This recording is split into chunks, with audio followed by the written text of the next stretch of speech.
In this video, we will discuss equilibrium. This is part 1 of the 5 videos on equilibrium. In part 1, we will discuss concept, stability, existence, and uniqueness of equilibrium. Part 2 is related with stable, unstable, and metastable equilibrium. Marshallian and Walrasian approaches of stability of equilibrium are discussed in Part 3. Part 4 explains static, comparative static, and dynamic equilibrium. And Part 5 is related with partial and general equilibrium. This is Part 1. Here we will discuss concept, stability, existence, and uniqueness of equilibrium. Now, what is equilibrium? What is the concept of equilibrium? According to Dominic Salvatore is an American economist, currently distinguished professor at Fordham University, New York, USA. According to Salvatore, equilibrium refers to the market condition. Equilibrium एक ऐसी market condition है विच once achieved, जो हम एक बार achieve कर लें, tends to persist, तो वही कंडीशन बनी रहती है. Equilibrium results from the balancing of market forces. Market forces जैसे मान लो डिमांड एंड सप्लाई है, यहाँ पर भी ये इक्वल हों, वहाँ पे हम कहते हैं equilibrium. The market equilibrium for a commodity occurs when the forces of market demand and market supply for the commodity are in balance. Market equilibrium हम किसको कहते हैं? यहाँ पर market demand and market supply दोनों बैलेंस में होती हैं. The particular price and quantity eight which this occurs tends to persist in time and are referred to as the equilibrium price and equilibrium quantity of the commodity. तो जो market forces हैं demand and supply की, वो जिस equilibrium point पर बराबर हैं, उस इक्विलिब्रियम पॉइंट पर जितनी भी प्राइस है, जितनी भी क्वांटिटी है, उसको हम कहते हैं equilibrium price and equilibrium quantity. इसको हम एक एग्जांपल के साथ एक्सप्लेन करेंगे.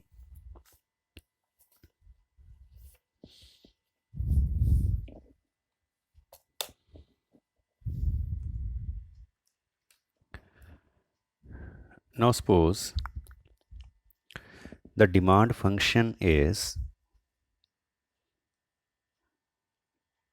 quantity demanded for commodity X equals to 60 minus 10 px. ये मान लो कोई डिमांड फंक्शन है. Quantity demanded is the function of price of x. जैसे हम लिखते हैं quantity demanded, demand is the function of its price x अगर हम लिखें तो ये यही इक्वेशन है. Demand depends upon the price, तो quantity demanded for a commodity x depends upon its price, and price का डिमांड के साथ नेगेटिव रिलेशन है. प्राइस बढ़ने से डिमांड कम हो जाती है, प्राइस कम होने से डिमांड बढ़ जाती है, इसलिए हमने यहाँ पे नेगेटिव लगाया है. और 60 का मतलब क्या है कि अगर प्राइस 0 हो तो मैक्सिमम हम कितनी डिमांड करेंगे? 60. That is the 60 a point. Now this is the suppose demand function and the supply function. Suppose this is the supply function QSX, quantity supplied of good X is equal to 10 px. मान लो ये supply function है. इसको हमने a plus नहीं लगाया क्योंकि अगर मान लो प्राइस 0 हो तो कुछ भी सप्लाई नहीं किया जाएगा, और सप्लाई के साथ प्राइस के साथ पॉजिटिव रिलेशन है दोनों का आपस में. इस प्राइस बढ़ने से सप्लाई बढ़ जाती है, प्राइस कम होने से सप्लाई कम हो जाती है, इसलिए हमने यहाँ पे प्लस लगाया है, पॉजिटिव लगाया है. Now on the basis of this demand function and on the basis of this supply function, we can draw market demand schedule and market supply schedule. तो उसी शेड्यूल को हम फिर ग्राफ पर बनाकर demand curve and supply curve बना सकते हैं। अब देखो डिमांड शेड्यूल सप्लाई शेड्यूल कैसे बनेगा। अगर हम यहाँ पर प्राइस को शो करें तो मैक्सिमम डिमांड का कब ज़ीरो होगी, व्हेन प्राइस विल बी 6। अगर प्राइस 6 हो जाए तो डिमांड कितनी होगी, ज़ीरो। फॉर एग्ज़ाम्पल अगर हम 6 प्राइस लगाएं at p x equals to 6, अगर मान लो प्राइस 6 हो तो डिमांड हमारी कितनी बनेगी, 60 माइनस 10 इंटू 6, तो this is 60 minus 60 equals to 0। तो 6 प्राइस पर हमारी डिमांड बनी 0। और अगर हम सपोज सप्लाई देखें, सप्लाई कितनी बनेगी, इंटू 6, दिस इज 60। तो सप्लाई हमारी बन गई 60, डिमांड हमारी बन गई 0 एट द 6 प्राइस। इस डिमांड फंक्शन में एंड इस सप्लाई फंक्शन में हमने इसको पुट किया। तो ऐसे ही अगर हम 5 प्राइस पर देखें, क्वांटिटी डिमांडेड 60 माइनस 10 इंटू 5, तो ये कितना बन जाएगा, 60 माइनस 50 इक्वल्स टू 10। तो 5 प्राइस पर हमारी डिमांड बनेगी 10, और 5 प्राइस पर अगर हम सप्लाई देखें, quantity supplied of x 10 into 5, this is 50। तो ये है हमारा एट प्राइस 5। ऐसे ही हम एट प्राइस 4 देख सकते हैं। 4 पर क्या होगा, q d x equals to 60 minus 10 into 4, so this is 60 minus 40 equals to 20। 4 price पर हमारी डिमांड बनी 20। और अगर हम सप्लाई देखें, this is q s x 10 into 4, so 4 price पर हमारी सप्लाई बनी 40। And similarly at price 3,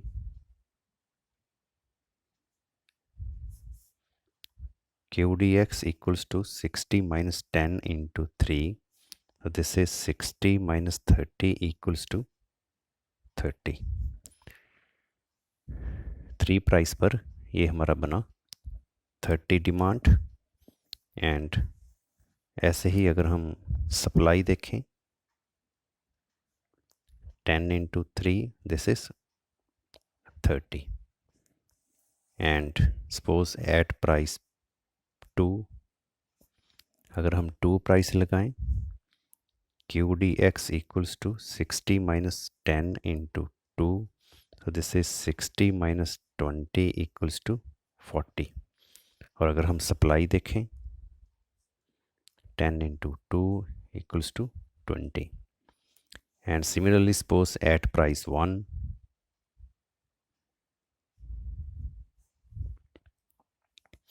QDX equals to 60 minus 10 into 1. So this is 60 minus 10 equals to 50। And supply क्या होगी, 10 into 1 equals to 10। And last में अगर हम देखें, at px equals to 0, QDX equals to 60 minus 10 into 0. So this is 60 minus 0 equals to 60। And QSX 10 into 0 equals to 0। तो हमने क्या किया, हमने कोई एक डिमांड फंक्शन लिया, कोई सप्लाई फंक्शन लिया, उसमें हमने डिफरेंट प्राइसेस को पुट करके quantity demanded and quantity supply को निकाला। तो अगर हम इस डिमांड एंड सप्लाई को टेबल में लिखें, टेबल में बनाएं, for example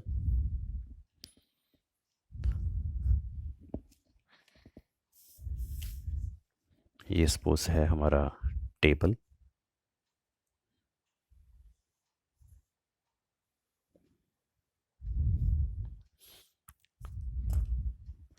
this is px dx sx।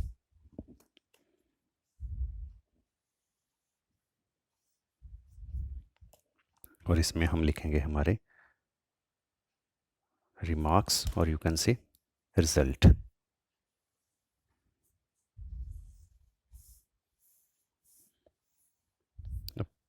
Price हमने लगाई है 6, 5, 4, 3, 2,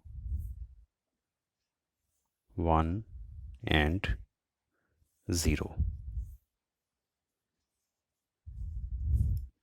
Suppose price is 6, 5, 4, 3, 2, 1 and 0, and these are our quantity demanded at different prices. At price 6 demand is 0, at price 5 demand is 10, at price 4 demand is 20, at price 3 demand is 30, at price 2 demand is 40, at price 1 demand is 50, at price 0 demand is 60। और अगर हम supply को check करें,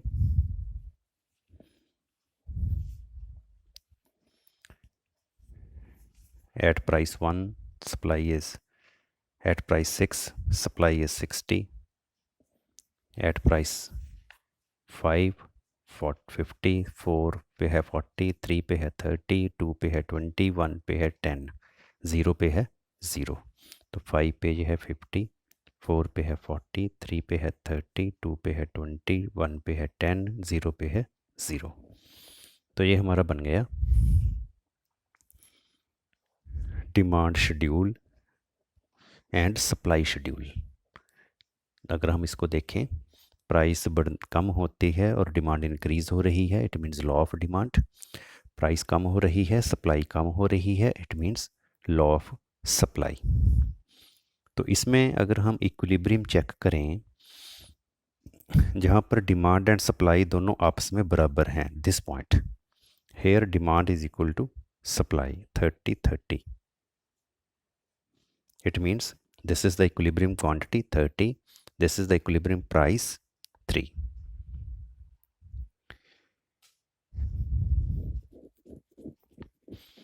और इसको हम यहाँ पर लिख सकते हैं इक्विलिब्रियम प्राइस। एंड अगर हम यहाँ पे चेक करें, एट दिस पॉइंट सप्लाई है 60, डिमांड है 0, सप्लाई ज़्यादा है, डिमांड कम है। इसका मतलब क्या हुआ कि हमारी जो शॉप है वहाँ पे सामान बच जाएगा, क्योंकि सप्लाई है 50, डिमांड है 10, सप्लाई है 40, डिमांड है 20। This is known as supply greater than demand, और you can say surplus.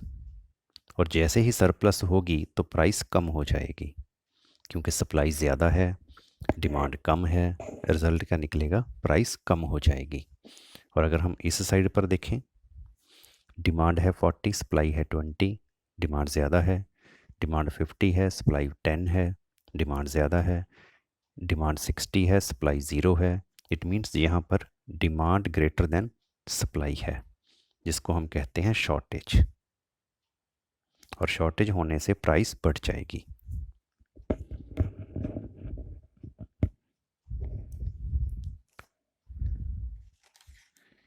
And this is the equilibrium price.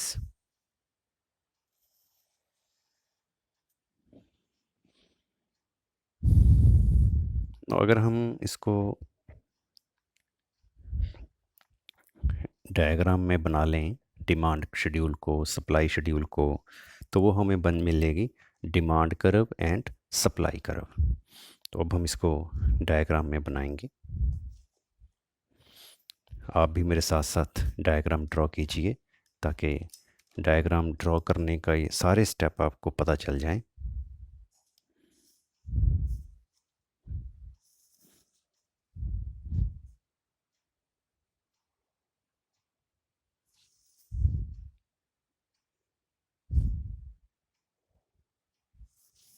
अगर हम यहाँ पर स्केल लगाएं, प्राइसेस हमारी हैं, वर्टिकल एक्सिस पर हम लेंगे प्राइस ऑफ एक्स, और हॉरिजॉन्टल एक्सिस पर हम लेंगे क्वांटिटी ऑफ एक्स। तो प्राइस हमारी 0 से लेकर 6 तक है, तो हम 6 तक का स्केल लगा लेंगे। Suppose 1 2 3 4 5 and this is 6।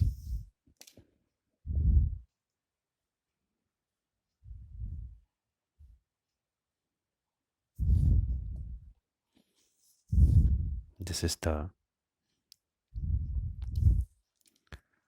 graph paper.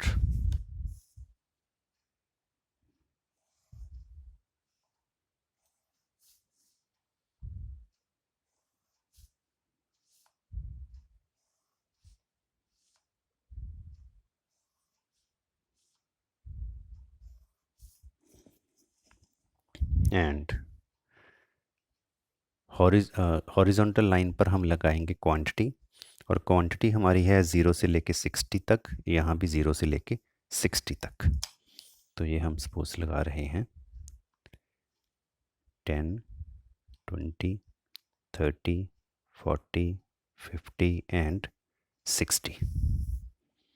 तो ये है हमारी क्वांटिटी 10 20 30 40 50 and 60.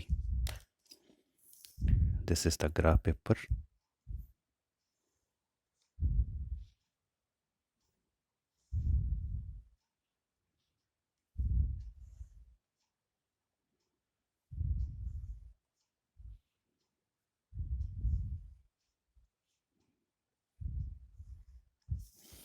तो पहले हम बनाएंगे डिमांड शेड्यूल से demand curve at 6 price demand is 0, 6 price demand is 0,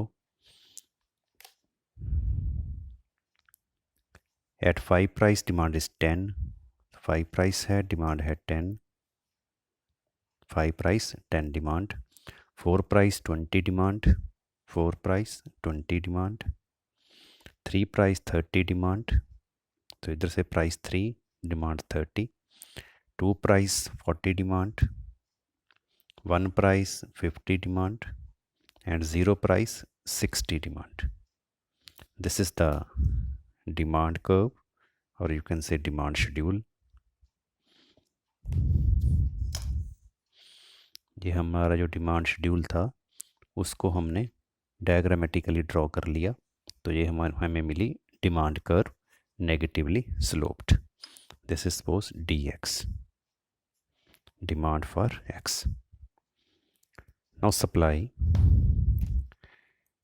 eight 6 price 60 supply, 6 price 60 supply, 5 price 50 supply, 5 price 50 supply, 4 price 40 supply, 4 price 40 supply, 3 price 30 supply,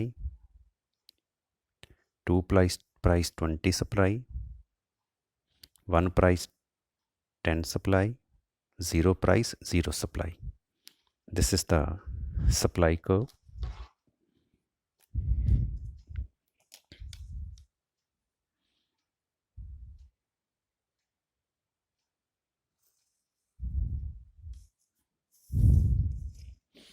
Sx, supply for x. तो अगर हम यहाँ पे चेक करें equilibrium at this price, at 3 price, suppose this is point E1, supply is 30, demand is also 30, so this is the equilibrium price 3, and this is the equilibrium quantity 30. 3 equilibrium price and 30 is the equilibrium quantity. अब हमारा जो concept था equilibrium का, जो हम इस point first video में discuss कर रहे हैं, हम डिस्कस कर रहे हैं कॉन्सेप्ट. कॉन्सेप्ट मीन्स अब this definition, market condition which once achieved tends to persist, ये है concept of the equilibrium. Now existence of equilibrium, stability हम अभी चेक करते हैं. एग्जिस्टेंस मीन्स क्या इक्विलिब्रियम एग्जिस्ट कर रहा है या नहीं. तो यहाँ पर अगर हम देखें इस डायग्राम में डिमांड एंड सप्लाई दोनों एक दूसरे को कट कर रहे हैं एक पॉइंट पर. इट मीन्स इक्विलिब्रियम एग्जिस्ट कर रहा है. तो this is the existence of equilibrium. अगर हमने नॉन एग्जिस्टेंस बनाना हो, for example one side x commodity, other side it's price. ये मान लो है डिमांड कर्व dx, ये मान लो है सप्लाई कर्व sx.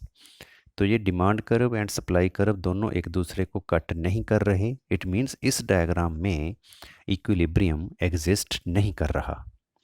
तो एग्जिस्टेंस ऑफ इक्विलिब्रियम जो है, एग्जिस्टेंस ऑफ इक्विलिब्रियम का मतलब क्या है कि क्या इक्विलिब्रियम बन रहा है या नहीं. तो इस डायग्राम में इक्विलिब्रियम बन रहा है. और एक हमारा पॉइंट है हमारे हेडिंग में, uniqueness of the equilibrium. Uniqueness का मतलब क्या है कि क्या इस डायग्राम में इक्विलिब्रियम एक है, दो है, तीन है, चार हैं, कितने हैं, मल्टीपल हैं. तो अगर हम इस डायग्राम में देखें, इस डायग्राम में सिर्फ एक पॉइंट पर डिमांड एंड सप्लाई दोनों बराबर हैं. Therefore equilibrium is only one. It means uniqueness of the equilibrium. अगर सपोज करो हमारी डिमांड सप्लाई कर्व ऐसी हों, suppose this is the supply curve, this is the demand curve.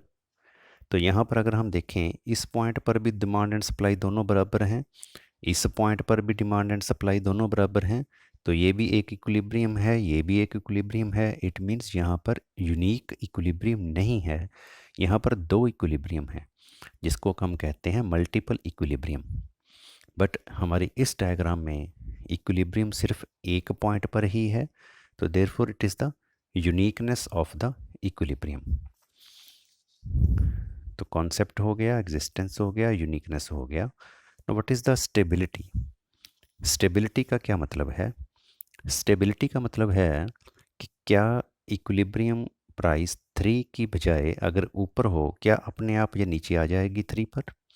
अगर नीचे हो तो क्या ये अपने आप ऊपर चली जाएगी 3 पर. तो इट इज़ द स्टेबल. जैसे हम यहाँ पर देखें, 6, 5 और 4 प्राइस पर supply is greater than demand. It means there is surplus. जैसे हम यहाँ पे देखें 4, 5 एंड 6 प्राइस पर ये है सरप्लस. ये जो सारा एरिया है,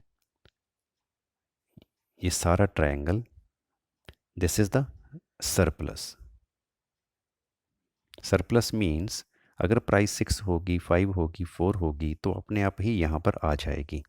सरप्लस का मतलब क्या है कि सप्लाई ज़्यादा है, डिमांड कम है. सप्लाई ज़्यादा होगी तो प्राइस कम हो जाएगी, अपने आप ही 3 पर आ जाएगी. और अगर हम 1, 2 प्राइस पर देखें तो यहाँ पर क्या है, यहाँ पर है शॉर्टेज. मतलब डिमांड ज़्यादा है, सप्लाई कम है. शॉर्टेज होगी तो अपने आप ही प्राइस जो है 1 और 2 से बढ़कर 3 पर चली जाएगी. तो this is the stability of equilibrium. It means यहाँ पे अगर हमने क्या देखें, कॉन्सेप्ट को हमने पढ़ लिया, स्टेबल को हमने देख लिया कि ये इक्विलिब्रियम स्टेबल है. एग्जिस्टेंस भी हमने देख ली कि इक्विलिब्रियम एग्जिस्ट हो रहा है, इक्विलिब्रियम एक पॉइंट पर है. इट मीन्स ये यूनिकनेस ऑफ इक्विलिब्रियम है. This was about the first part of the video for stable, unstable and metastable equilibrium, for Marshallian and Walrasian approaches of stability of equilibrium, for static, comparative, static and dynamic equilibrium, and for partial and general equilibrium. Must watch all the 5 parts of this video. Thank you. Thanks for watching this video.